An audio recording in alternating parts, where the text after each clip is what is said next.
একটি কুচক্রী মহল বিএনপির নাম ভাঙে সন্ত্রাস ও অপকর্ম করছে বলে অভিযোগ করেছেন বিএনপি ঢাকা মহানগর উত্তরের নেতারা। রাজধানীর মহাখালীতে সনাতন ধর্মাবলম্বীদের মন্দির এবং বক্ষব্যাধি হাসপাতাল পরিদর্শন শেষে সাংবাদিকদের কাছে তারা এই অভিযোগ করেন।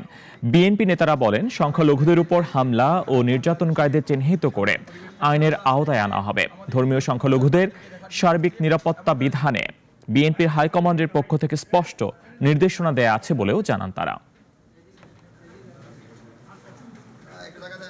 একটি কুচক্রী মহল বিএনপির নাম ভাঙিয়ে আজকে সন্ত্রাস করছে।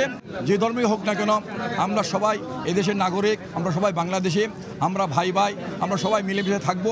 কেউ যেন এই হিন্দু সম্পদের উপর অত্যাচার করতে না পারে, মন্দির ভাঙতে না পারে। যে আগামীতে যে একটা জাতীয় তদন্ত হতে যাচ্ছে সকল গুলিবিদ্যুতের বিরুদ্ধে যারা খুন হয়েছে এবং যারা আহত হয়েছেন, সকলদের মেডিকেল রিপোর্ট উইথ এভিডেন্স, সকলদের আহতর এভিডেন্স যেন প্রপারলি অ্যান্ড কোঅপারেশন করা হয় ইনভেস্টিগেশন কমিটির সাথে, সেখানে যেন কোনো ত্রুটি আমরা না দেখি সেটা রিকোয়েস্ট এবং সতর্ক আমরা করে দিয়েছি।